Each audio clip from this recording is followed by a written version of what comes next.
During the 20th century, the American media industry had undergone various extensive stages of consolidation. The biggest change occurred at the end of the 20th century when the Telecommunications Act of 1996 was passed. During this video, we will discuss how Southwest Michigan was impacted by the Telecommunications Act of 1996. Before we can further indulge into how Southwest Michigan was specifically impacted, we must first understand what the Telecommunications Act of 1996 did and how its impact influenced the entire nation.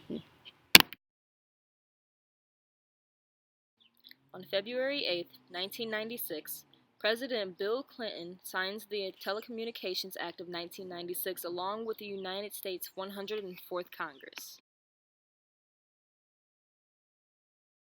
The Telecommunications Act of 1996 is heavily considered to be the first comprehensive rewrite of the Communications Act of 1934.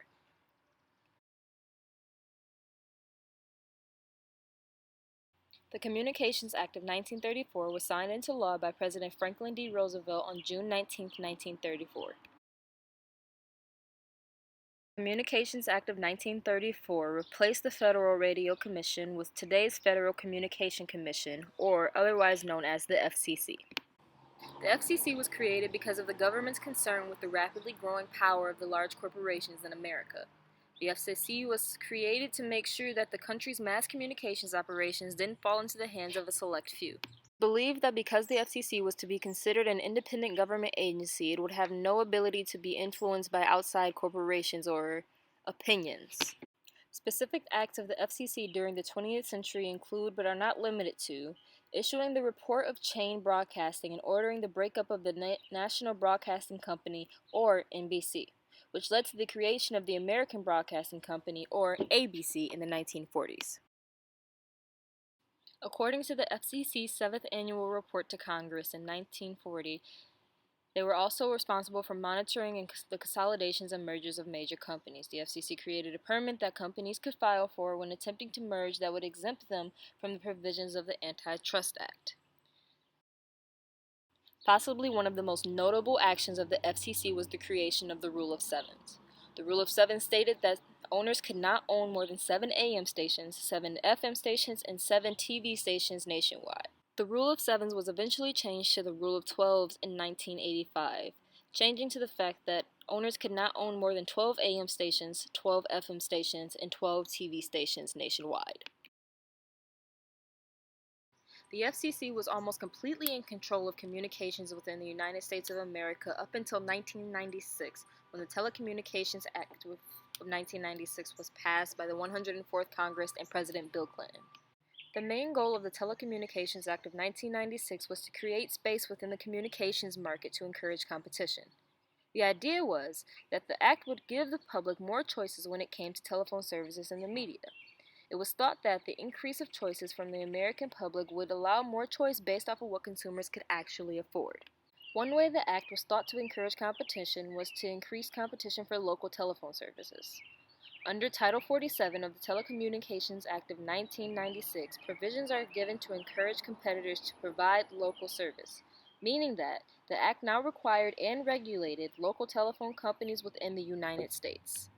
However, one of the major drawbacks of the Telecommunications Act of 1996 was the almost instantaneous amount of mergers between large companies within the United States in the media industry. One of the most drastically impacted parts of the media industry by the Telecommunications Act of 1996 when it comes to drastic mergers after the passing of the act would be the radio industry.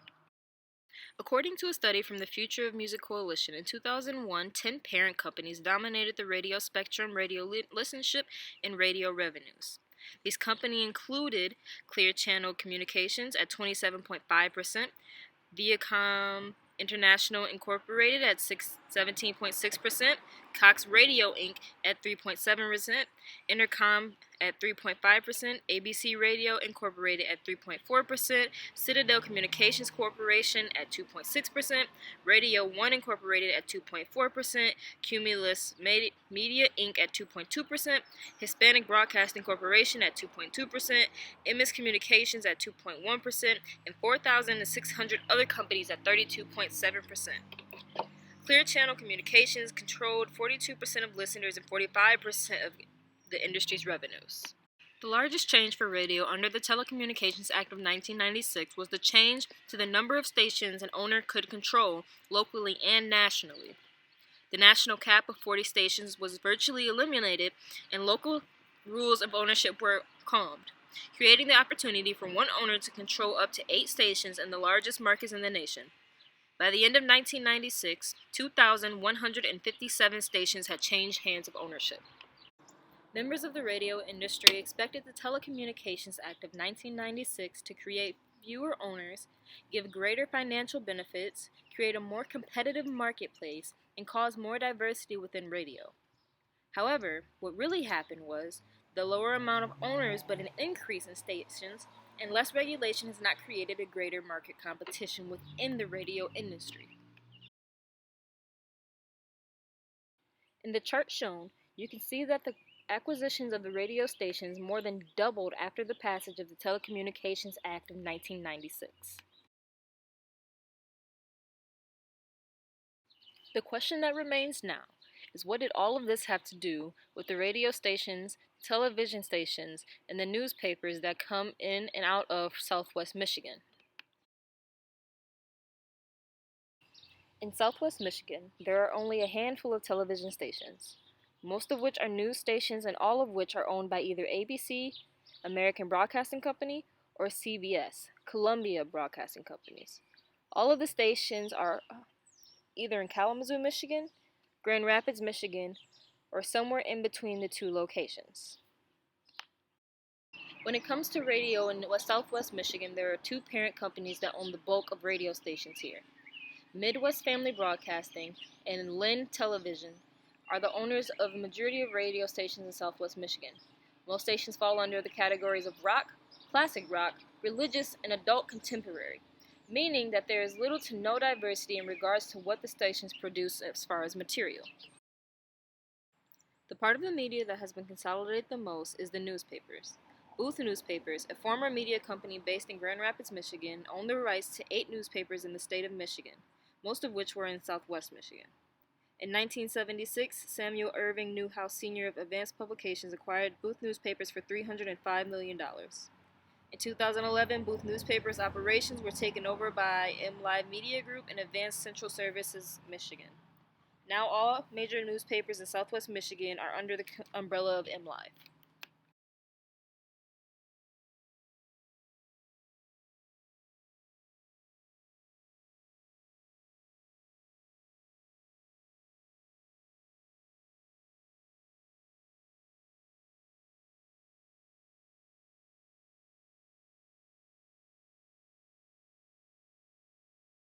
Newspapers under this umbrella include the Ann Arbor News, the Bay City Times, the Flint Journal, the Grand Rapids Press, Jackson City Patriot, the Kalamazoo Gazette, Muskegon Chronicle, the Saginaw News, and Advanced Newspaper. As you've seen throughout the video, the country has undergone a drastic amount of changes within the past century and within the past 2 decades. Not only did the nation's changes have an effect on major corporations and cities, but also small areas like Southwest Michigan have also undergone those changes as well. Is the Telecommunications Act of 1966 the main cause of these changes? Probably not. The rapid pace of advancements in technology and the growth of the internet have also had their hand in the course of these events. Our phones, tablets, computers, and the advancements of televisions have changed our needs. Apps and companies like iHeartRadio and Spotify have filled in the blanks for radio, and social media has stolen some of the attention away from traditional newspapers and magazines. However, these changes and growths do not mean that traditional media and news outlets don't need attention. These traditional news and media outlets were around for the birth of our nation. They witnessed all of its growing pains. They are the foundation of our great nation and the democracy we believe in and fight for every day. If we stand by and watch as they are dismantled, we must also stand by and watch as the foundation of our country is dismantled as well. The argument that these changes are simply a part of growth do hold some merit, but it isn't the end-all be-all of the argument. In 1996, legislation was created that changed the media and essentially the world. It might be about time to create, if not world-changing, at least media-changing legislation again.